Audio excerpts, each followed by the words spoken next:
Welcome to the 3 Down Nation podcast. I'm John Snowflake Hodge, joined by Jumbo Cheese JC Abbott.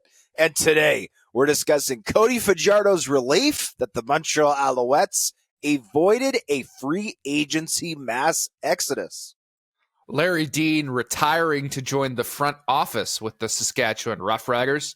CFL legends Don Narcisse and James West being inducted into the Texas Southern Hall of Fame. Trailblazing kicker Maya Turner being honored by the Winnipeg Jets. And the passing of legendary CFL head coach Dave Ritchie. But first, Hodge, you finally published your first mock draft ahead of the 2024 CFL draft.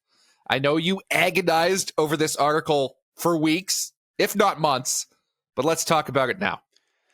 Yeah, the mock drafts are, I kind of feel like Smeagol from Lord of the Rings, you know what I mean? Where he simultaneously loves and hates the ring, and he simultaneously loves and hates himself for loving the ring. That's how I feel about my mock drafts. I'm like a junkie. I can't not do the mock draft. I can't not put all of my heart and soul and effort into it, but I also simultaneously disdain the mock draft because inevitably with every mock draft, you put it together, you start piecing things, and you're like, wow, this is amazing. And you come back to it 24 hours later, and you go, this is the worst thing that anyone has ever made in the history of humanity, dating back to our caveman roots when we were banging bones and sticks together. So this is the work of, as I labeled it in the article, it is a combination of informed speculation and personal opinion. To give our listeners and our readers, and please check it out if you haven't already, I will say, as much as the CFL draft is not the most hot button topic in the league, right? People always want to talk about free agency. They want to talk about Labor Day. They want to talk about Grey Cup.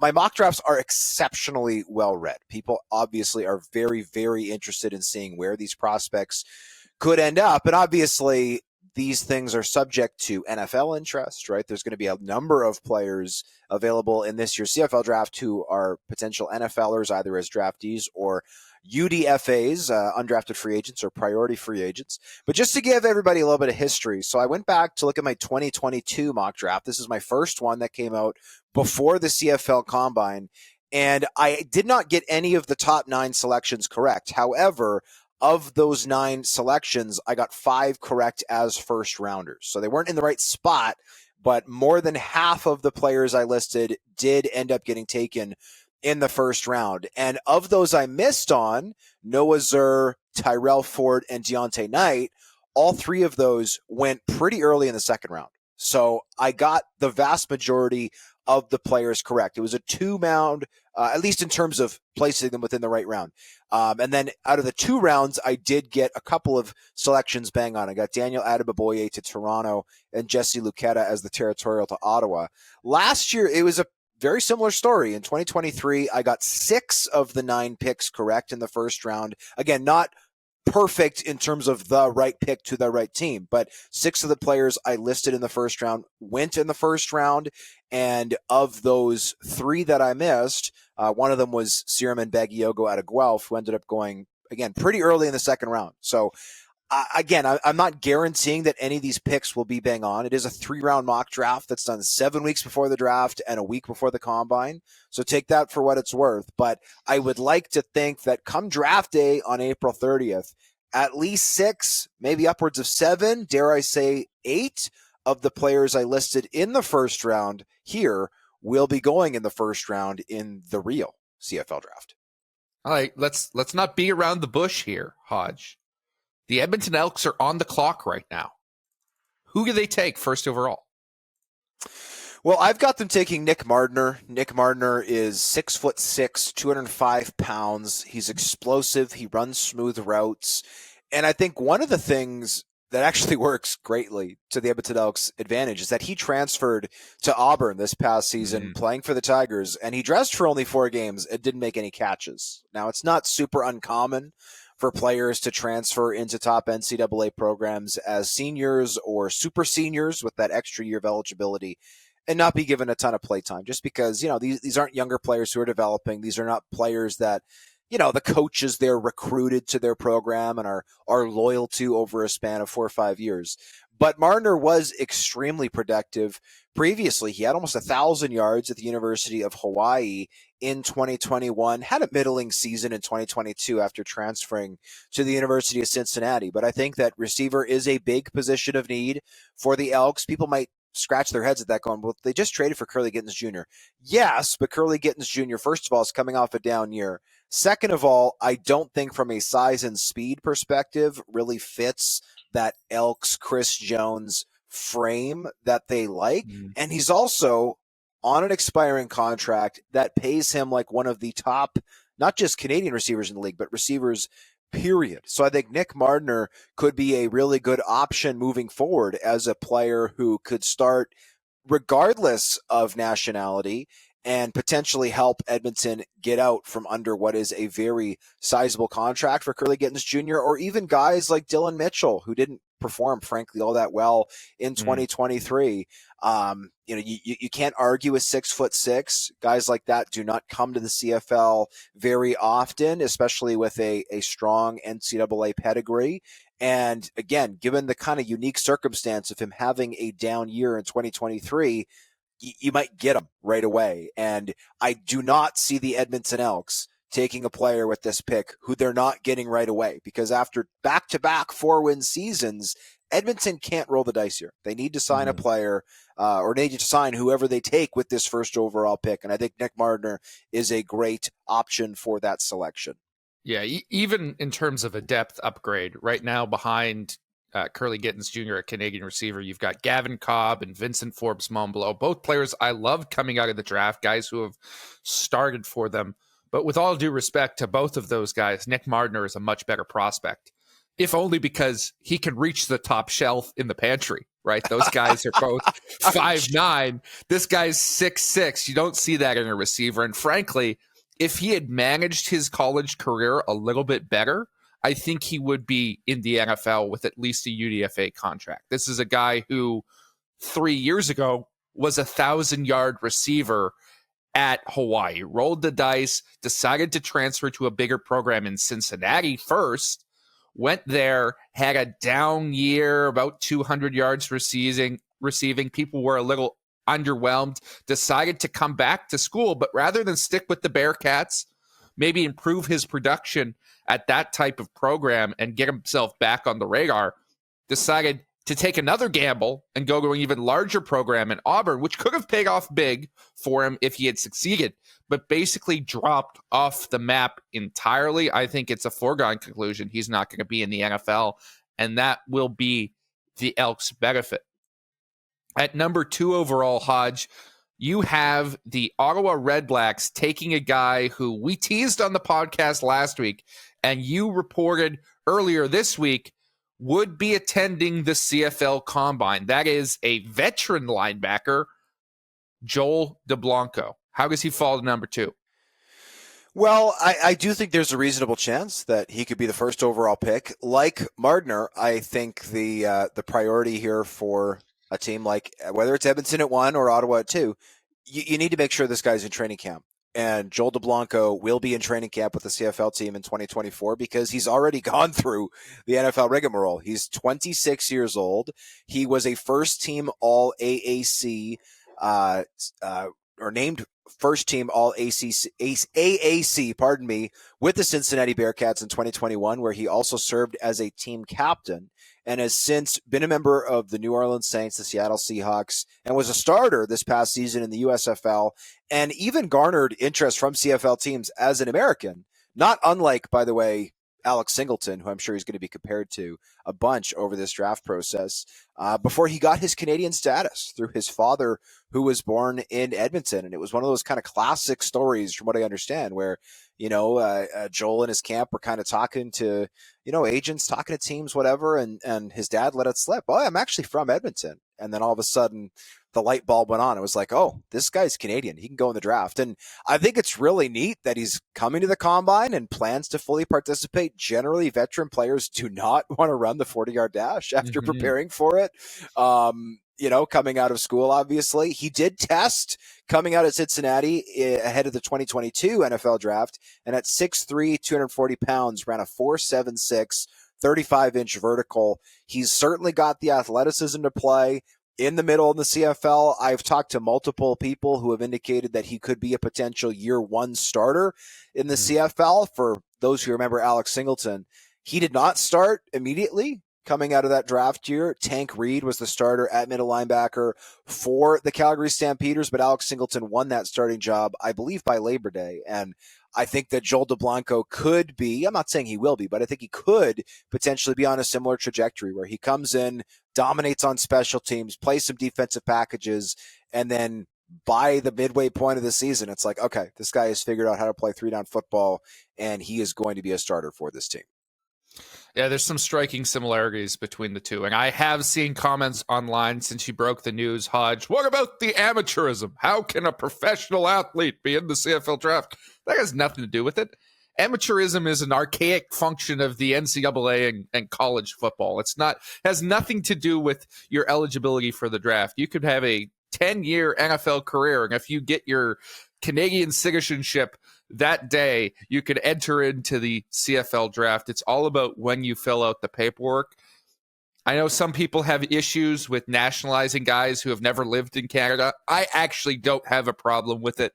We have enough of a brain drain going down to the States as it is, as a smaller country beside a behemoth.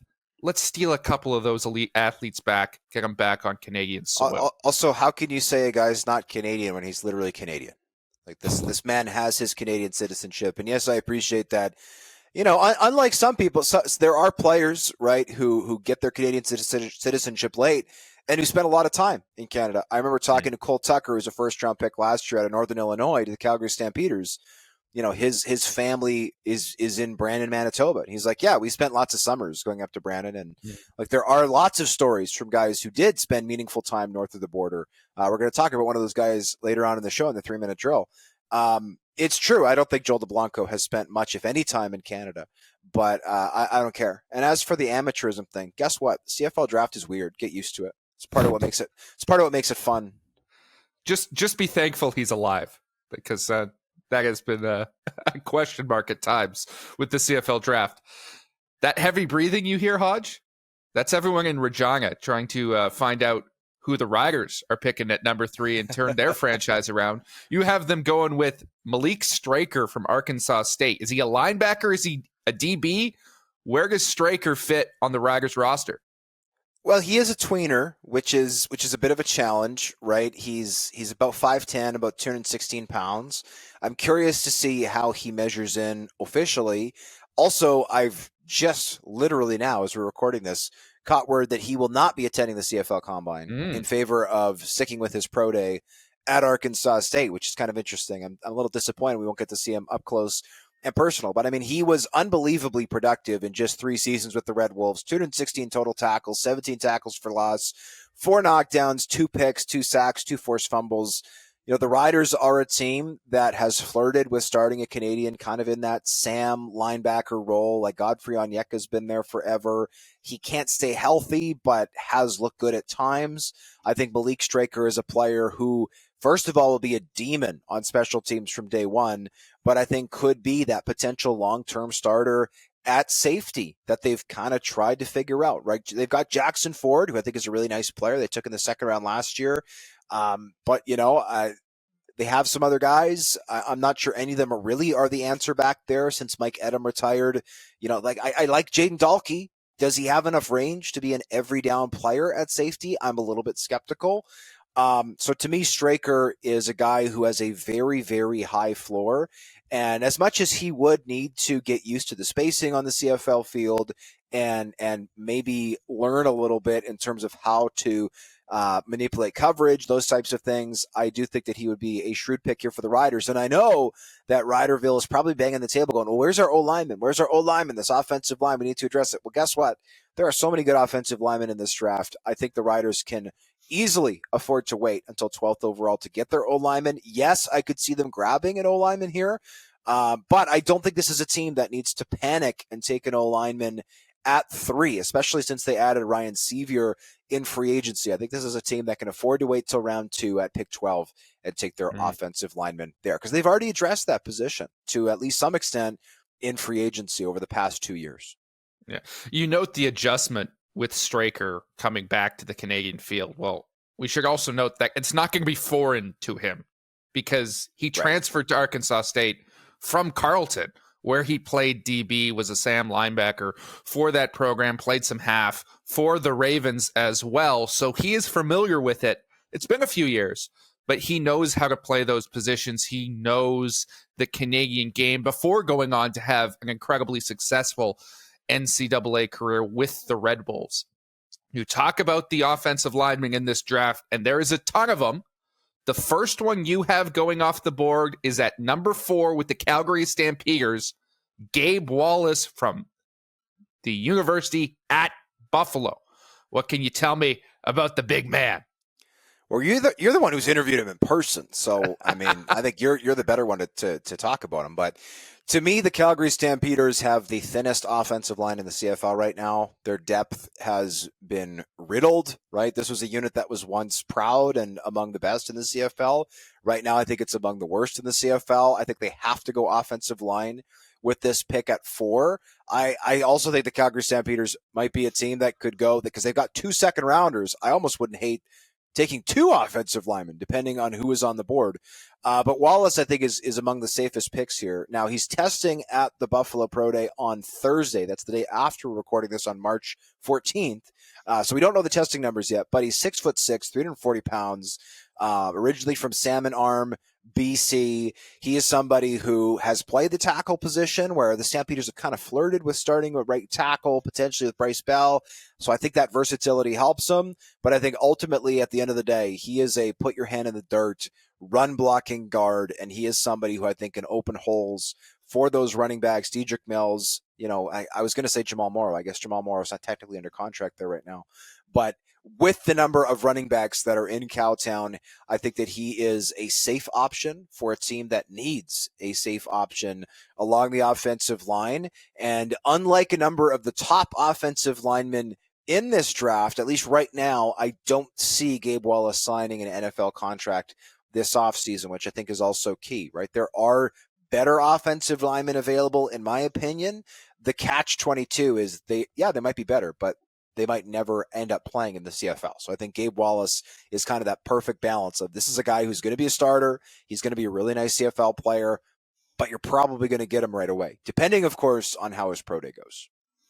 Yeah, I've been covering the draft for 3 Down for 5 years now, and I've interviewed a lot of draft prospects in that time, sat down with guys, looked them in the eyes, and many of them are great individuals that are fun to chat with.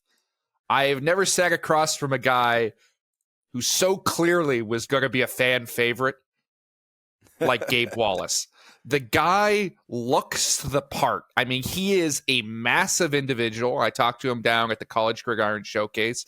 He measures in at 6'6", 346 pounds there. He's thick all the way through. He's got that greasy, slick back hair, the scruffy beard, a little gap-toothed grin. He's smiling the whole time, but he just likes to get down and nasty with it on the field, which is what you want in a run-heavy offense like the Calgary Stampeders. That's what he did so well at Buffalo. It's what he's been doing basically his entire life. And I asked him, I'm like, is there players that you model your game after that you watch?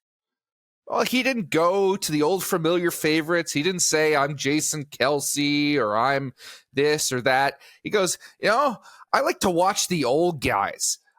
I'm the Great Wall of Dallas. I think I'm like Kevin Gogan. He's not very athletic, but he's just mean and nasty. And I tell you what, as an offensive line guy, that was so deeply exciting to talk to a prospect about Kevin Gogan of all people. And then he goes on, and the other guy from the 70s, Art Shell, just so mean. Amazing. These are the types of people that Gabe Wallace is watching. Well, I should note, he's got his headphones in, listening to classical music, because that's how he focuses up. He likes himself a little Dvorak before a game. He is a unique individual a team is going to love his mentality, and I think he is going to be a stalwart along a CFL offensive line. He certainly seems like quite the character. I'm looking forward to getting a chance to talk to him. He will not be at the Combine. He's attending his own pro day, but he's somebody who I'm sure will be around the CFL for a long, long time, depending, of course, on the NFL. Let's go through the rest of this first round, JC. Jeffrey Canton-Arcou is a big dice roll for Toronto at 5, just because I do think he has a legit shot of signing a PFA contract in the NFL. But I think the Argos of probably any team in the CFL have the most ability to be patient here and roll the dice. I don't see any immediate needs on Toronto's roster. I think they've drafted really well over the last few years. They've done a nice job of developing a number of Canadian players and also picking some guys up off the scrap heap from free agency, cast-offs from other teams. And I mean, there's a reason, with all due respect to some of the losses they've had this offseason. There is a reason this team won 16 games last year. So I have them rolling the dice there. Giovanni Manu will be in the NFL, I believe. However, I have him going to the BC Lions at 6 because, first of all, if BC wants to address its offensive line in the short term, there are some good free agents still kicking around, guys like Landon Rice, guys like Jeff Gray, who are currently not under contract, Sean Jamieson that they could pick up. And I just don't see the Lions letting a local stalwart get by them, because I do think Manu will eventually end up in the CFL. He's been an absolute stud with the Thunderbirds. I think the Lions take him there. And then I've got Kyle Hergel, arguably the best offensive lineman available. He is somebody I have going to Hamilton at 7. He's going to be a wild card because as much as he is a dominant guard at the collegiate level, he's only 6'2", and that's the same problem that guys like Drew Desjardins, for instance, have run into, where they've got all the talent and grit in the world, but when NFL teams say that you're 6'2", that is really a problem for them. They would happily take a less talented player, it would seem, who is 6'6" to play guard rather than 6'2". So that's why I've got him slotted in there. George Una out of Windsor to Winnipeg at 8. This is probably the one I've had most people that I've talked to behind the scenes raise their eyebrow at. He's a bit of a divisive player. Some teams are high on him, some teams are not. I think Winnipeg has to take an O-lineman here. They've got Liam Dobson heading into a contract year. They've got Patrick Neufeld, though he is a perennial all-star, recently turning 35. This is a team that I think needs to address the offensive line. If Hergel falls here, I think Winnipeg would run to the podium to make that pick. If Gabe Wallace fell here, I think Winnipeg would run to the podium to make that pick. But right now I've got Una. The Bombers have had a lot of success drafting athletic offensive linemen out of the OUA. The Lancers had a great run game this past year.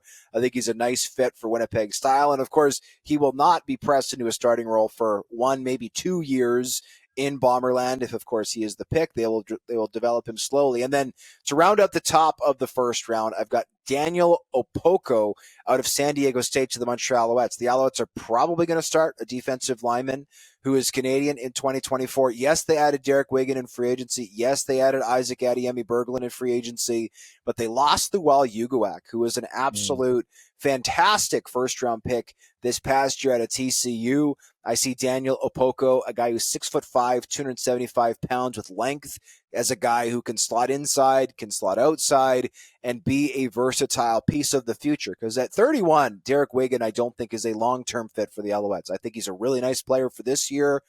Maybe he'll be one and done, right, for the Alouettes. I think Daniel Opoko is a nice selection to bring into this spot for the Alouettes. I'm curious, JC, looking at round 2, we're not going to go through every pick in round 2. That would take too long. And also, right, we want people to go read the article.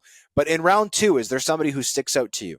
Well, there's a lot of talented players in that second round. Lots of guys that I absolutely love. I think the most fascinating pick may be the first one in the second round. You have at number 10 overall, the Edmonton Elks going with Luke Brubaker out of Wilfrid Laurier University, a defensive end.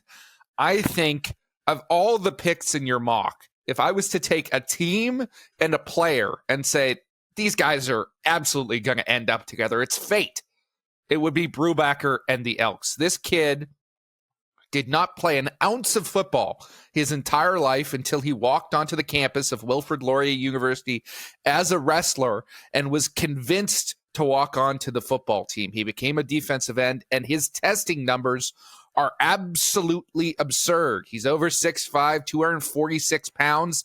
At the East-West Bowl, his vertical jump, 38 inches, and he ran 4.89 on what was a very slow track there at McMaster. I expect him to run faster at the CFL Combine next week. He's going to check all the athletic boxes, and this is a team in Edmonton that we know loves freaks like that and has very much based their draft strategy on athleticism. Last year, they took Luke Burton-Cran, who was essentially the top long snapper in the draft, in the third round, and decided to play him at defensive end because they liked his testing numbers so much that they felt he was a better fit there, and they couldn't pass him up. I think if Brubaker is on the board at the top of the second round, the Edmonton Elks are going to be salivating to use that selection on a guy who's going to be able to play special teams and contribute on a defensive line that's going to have a pretty heavy rotation of Canadians in it right now.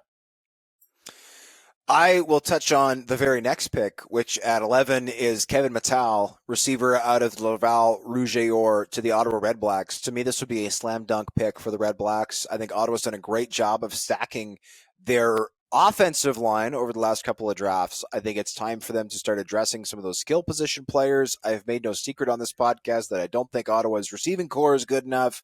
Now, they have added Dominic Rhymes, full credit to them, who I think is a very solid player. But Kevin Mattal, I think, has the potential to be the best Canadian receiver in the CFL. The question is how he'll be viewed by teams, because in 2022, he had 58 catches for 751 yards, 12 touchdowns, won the Heck Crichton, which is, for the uninitiated, essentially U Sports most valuable player. And he was also named the most valuable player in the Vanier Cup, helping Laval win a national championship. One of the best seasons in U Sports history by a receiver. Well, guess what? This past year, the numbers fell off. He only played 4 games. He had an ankle injury. He was also suspended for 1 game, stemming from some legal issues that he was facing. Those are all behind him now. However, it's interesting to see. I've talked to some teams who are still high on him. I've talked to some teams who are not as high on him. He's a bit of a polarizing player. I think the way that he runs at the combine is going to matter a lot. I've heard some people speculate that he's going to run, like the high 4.6s. I've also talked to some people who believe he could run as fast as 4.5. And that will certainly matter, because if you're running high 4.6s, there's a good chance that, you're exclusively going to be looked at as like a slot back who really needs the waggle.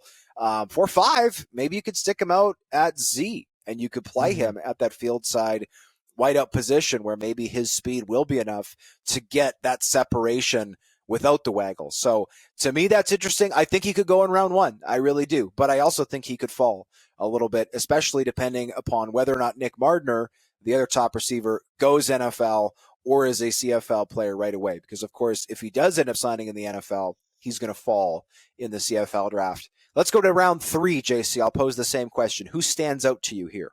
Yeah, well, before we do that, I just want to say I think you really nailed that second round. There's a lot of picks and fits that I absolutely love. Ben LaBrosse, Tyson Hergott, Michael Chris Ike. But if we go down to the third round, I think there's a lot of boom or bust players, some people who might fall for reasons other than football. The one who really stands out to me is the number 23rd overall pick to the Saskatchewan Roughriders, Kevin Clercius from the University of Connecticut. Not a prolific receiver in the NCAA, but a guy who's caught his fair share of passes, who has had some production at a lower level on a not very good football team. But when you watch this guy, and I'll give a shout out to our contributor, Ben Grant, who's going through all the draft stuff himself and put this in the group chat the other day.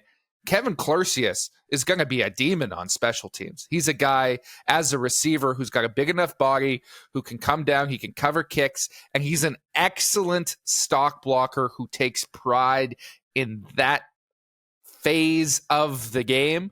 I think he's somebody who could rise because of that element and who will extend his career over other guys who maybe flounder on the offensive side and don't have that ability to catch themselves with their special teams value. Clercius has that in strides, and I think he's an excellent pick for a team in Saskatchewan that, hey, they don't need a starter at Canadian receiver. They've got enough talent there, but maybe a little upgraded depth. Somebody who could be the next Mitch Picton with a little bit more special teams value. Clercius, I think, is an upgrade at that spot. And if the Riders are going to start three receivers, of course, in Braden Lenius, Kean Schaefer-Baker, and Sam Emelis, I do think they need a fifth receiver on the roster alongside Mitch Picton to make that work. And Clercius is not your standard, 5'9", 180-pound receiver who's going to stand on the sidelines and do nothing all game. He's a guy who's going to play 15, 20 snaps without even necessarily getting in the game on offense, which I think is a huge thing. I know that special teams is not sexy, but special teams is often a huge impact on who wins and loses games. The player I will highlight is who I've got going to the Ottawa Redblacks again, and again out of Laval University, is offensive lineman Nathaniel Desmoulins-Duguay. He is a player, he's a two-time U Sports All-Canadian who I think played out of position to an extent with the Rouge et Or. He played left tackle. To me, he will be a guard at the CFL level, potentially even a center if he learns how to snap. The knock on the knock on Laval, specifically offensive linemen, the past few drafts is they come out of U Sports too beat up or too old or too heavy. Well, Desmoulins-Duguay is 24, which is, I think, a pretty reasonable age for an RSEQ product. And he weighs an even 300 pounds. And I got to see him up close and personal this year when the Laval Rouge et Or hosted the Montreal Caravans. I was at that game. I thought his body composition was really good. The issue with him is, first off, he's going to have to learn how to play inside. And secondly, the other issue is I just have a hard time placing him with anybody given the way in which I've got the draft mapped out. Like the offensive lineman going ahead of him, is it possible that Desmoulins-Duguay is somebody who the Riders like at 12 over Christine Akanu? Absolutely. Is it possible that the Bombers like him at 8 over George Una? Yes, possibly. I do think that top of third round is too late for him. I think he probably ends up going higher than that, but it depends on how those offensive linemen shake out.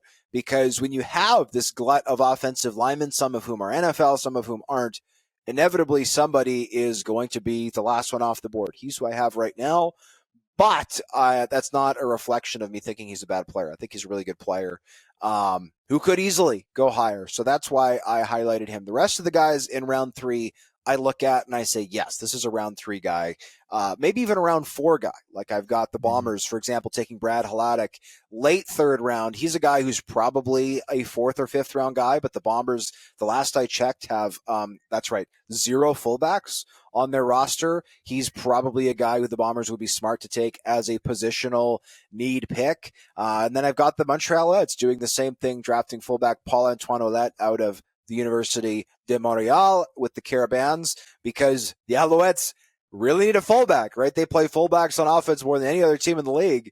And James Tuck, who's a very active player on that offense this past season, is now a member of the Hamilton Tiger Cats. So they need to build some depth there. So that's the mock draft. I'm sure there's at least one pick on here that, just like past years, I'm off by a few rounds. But if history holds, I should have, at least in one order or another, about 2/3 of the first round listed, and potentially the whole first round listed in the top 15 or so picks. So I'm excited for April 30th to not only see, of course, where all these players ended up, but of course to kind of grade my work, because I have gotten better over time by looking back at past drafts, seeing how things ended up, checking maybe biases that I have, or maybe also discerning, of all the people I talk to, who are the people who are telling me the truth, and who are the people who are going out of their way to try to mislead me, because that is one of the tough jobs when engaging in an enterprise like this, where it is speculatory in nature, right? I'm not reporting any of these selections as facts. It's all speculation. So we'll see. Are you telling me people in the CFL lie, I Hodge? know. I don't believe that. I know, it's deeply disturbing. It's shocking. It's upsetting. But some of them do. Not all of them do. Some of them do. So we'll see. We'll see how it goes. I'm also excited to talk about this mock draft in person with CFL folks during the combine, because inevitably some people will call me a genius and some people will call me an idiot. And that's fine. That's how the game is played. JC, legendary CFL head coach Dave Ritchie passed away at the age of 85, leading to an outpouring of messages from former colleagues, players, and fans. The native of New Bedford, Massachusetts, went 108, 76, and 3 during his tenure as the head coach in Montreal, BC, and Winnipeg, and was inducted into the Canadian Football Hall of Fame in 2022. He remains the 7th winningest coach in CFL history. How will you remember him? Well, I mean, he was a curmudgeon with a heart of gold. And anytime you talk to one of his former players, they rave about him and his ability to interact with men and get them to follow him, even if sometimes he was a little rough around the edges and could, cuss you out a little bit when you needed it. He was a guy who really believed in people and had his guys. I mean, I haven't seen the numbers if they've been updated in the last few years. This is an article I wrote on Dave Ritchie from 4 years ago. I had him down as coaching 31 different Canadian Football Hall of Famers at that point.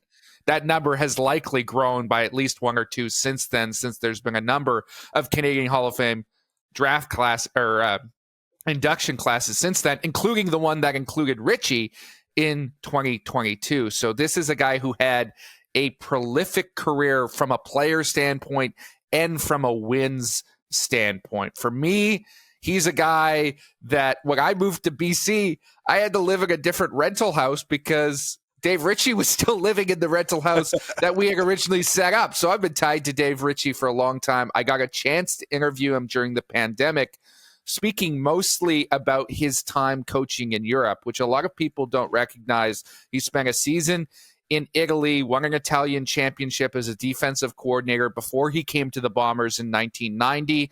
And then he went back after his retirement and coached in Switzerland for 2 years. And the reason I bring that up is because I think it highlights how much of a player's coach Dave Ritchie was, because during his time in Switzerland, he came across a young man during his time there who he felt had the capacity to play at the next level. He was a lineman named Stephen Fiordawarnu, 6'3", 300-pound guy, older prospect as so many Europeans are. And he knew that this kid had aspirations of playing in the States and didn't have any real way to make it happen. So Dave Ritchie, when he moved back home, brought this kid with him, let him live in his house, got him into Robert Morris University as a football player. He had a successful NCAA career. Unfortunately, when he finished up, he was 27 years old. There was no global program. There was no prospect of him getting to the CFL, which Ritchie contended at the time that he could have played in the CFL if that option had been available. But this kid ended up having a life in the States and meeting his wife and is now a successful business professional, all because Dave Ritchie let the man live in his house for several years while he got settled. I think that speaks volumes about what the type of guy that Dave Ritchie was, on top of all he was as a football coach. Yeah, I grew up in Winnipeg. I mean, I was a pretty young kid, but I was in Winnipeg reading the newspaper every morning when Dave Ritchie was the head coach of those great Winnipeg Blue Bombers teams of the very early 2000s. The Bombers at that time did a women camp every year where female fans of the Blue Bombers could come out and run football drills and learn football skills. And my mom went a number of years along with, I think, some of her girlfriends, but her mother, my Oma, came along a few times. And my Oma, being in her 60s, early 70s, I think at the time, was not in condition to do a lot of the drills. And so she would talk about how she would spend most of the time sitting shotgun in Dave Ritchie's golf cart. And it was pretty clear that she had a massive crush on Dave Ritchie. And still to this day, we'll talk very fondly about him and the conversations that they had seated next to each other on his golf cart at Old Canadian Stadium, which is funny. To me, the thing that will stand out about Dave Ritchie the most is some of the unbelievable quotes that he gave during his time in the CFL. The best one stems from the 2000 season when he was talking about, I can't remember the details, but some type of ruling. And the quote was, and I quote, "I don't want to circumcise the rules," close quote, which is hilarious. And a guy who was known for maybe sticking the wrong way. I'm pretty sure the word he was looking for there was circumvent, but regardless, hilarious quote. He was a quote machine. Reading some of the comments from the members of the media who covered the Bombers during that time, it was funny reading some of their stories about the things that he'd say or the things that he'd do, but he would always, right, have time for the media to come and sit in his office, which is something that, just doesn't happen anymore, right? I don't think any CFL head coaches are inviting the members of the media to come and sit in their offices these days. So good for Dave Ritchie that he had so much success. And by the way, kudos to the CFL and the Canadian Football Hall of Fame committee for getting Dave Ritchie into the Hall of Fame in 2022 and giving CFL fans a chance to recognize him, giving him a chance to come north of the border and be recognized for his amazing accomplishments, because it breaks my heart. I've said this on the show before. I will say it again. It breaks my heart, right, when people pass away potentially not knowing how much of an impact they made, or maybe not getting a chance before they pass to just enjoy kind of those fruits of their labor and really see and hear the stories from people about how much of an impact they made. Because, of course, not only is Dave Ritchie getting to hear those things, but his family members, he had 3 children, 8 grandchildren, are getting a chance to see and hear those things. And so it's just so wonderful that he was able to be recognized, able to be celebrated before passing. Rest in peace, Coach Ritchie. It's now time for Hodge's Heritage Moment. On this day in 2010, the Toronto Argonauts signed running back Corey Boyd. The South Carolina product was a 7th-round pick in the 2008 NFL Draft who dressed for one career game with the Denver Broncos prior to lighting it up in the CFL as a rookie, rushing for 1,359 yards and 6 touchdowns while catching 38 passes for 363 yards and 2 scores. The 2-time CFL All-Star was cut partway through the 2010 season, which was surprising as he led the league in rushing at the time. Boyd dressed for only 6 games with Edmonton to end the year and was out of the league by the time the season finished. JC, can you think of a player who was more of a flash in the pan than Corey Boyd?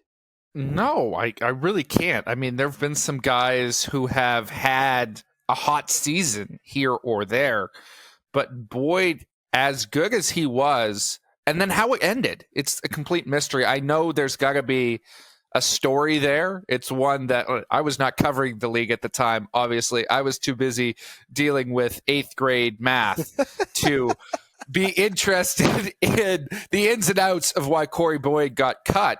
But there has to be more to this story, and hopefully somebody uncovers it someday. Maybe we'll do it. And by the way, before we go to the 3-minute drill, apologies to our YouTube viewers for JC's Darth Vader breathing. I will edit that out of the podcast version. It's going to stay in the YouTube version. So apologies for that. It's now time. Yeah, bro, you're Darth Vader. You're Darth Vader. I can't breathe through my nose, man. Well, we got to get you an extra hole in your face or something. Then I don't know. Get a tracheotomy or something. It's time for the 3-minute drill.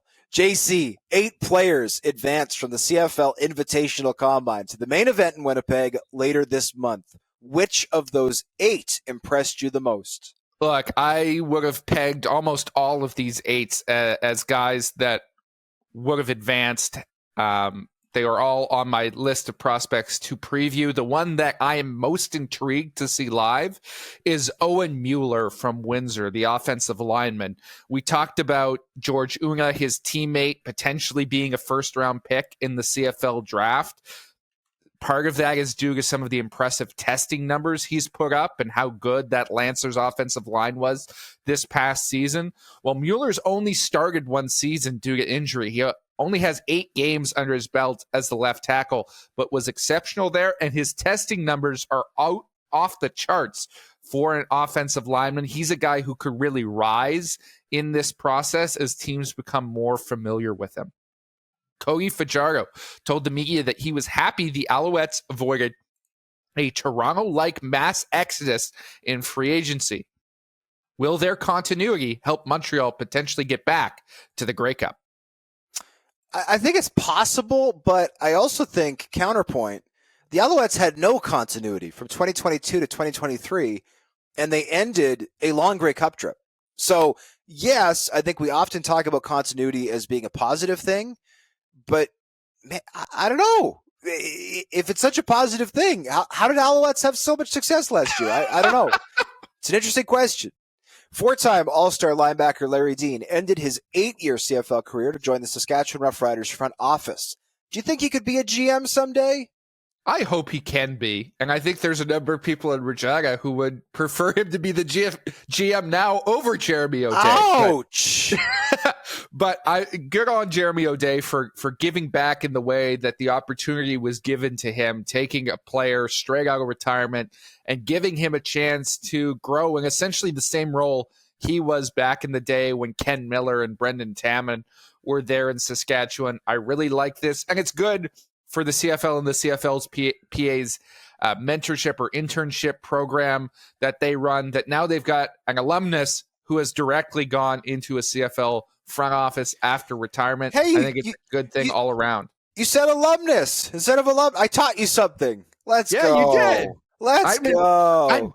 I'm constantly improving, Hodge. I'm made of multitudes. Hodge, you reported that Canadian defensive lineman Michael Hoyt is pursuing NFL free agency after 4 seasons with the Los Angeles Rams. Where do you think he'll sign?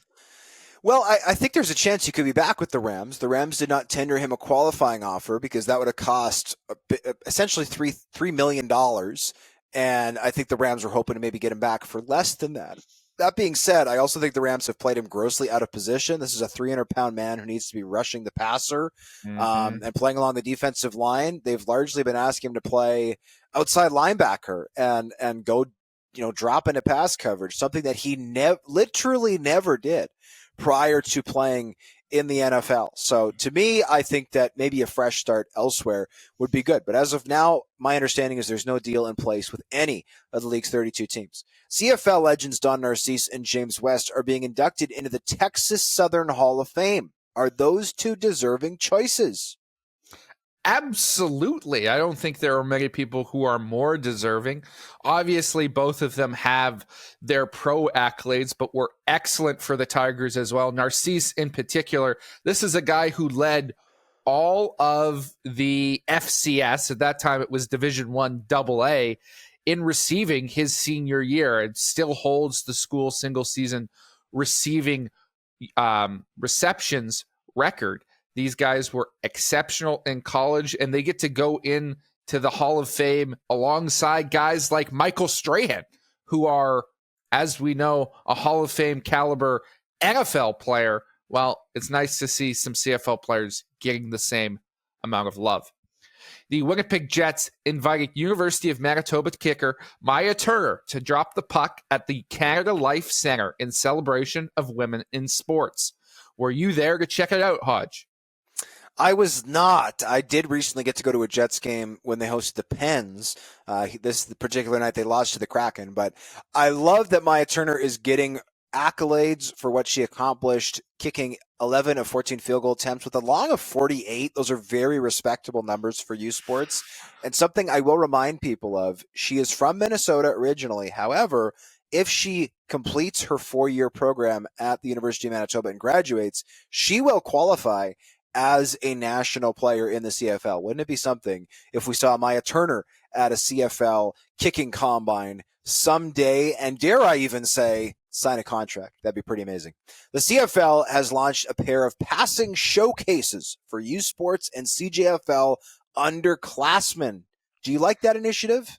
I absolutely love it. I think it's a great opportunity to develop the game. It's nice to see the AUS doing their own thing, although I wish they would include some of those Atlantic Football League teams, the Dalhousie's and the Holland Colleges of the world in that showcase.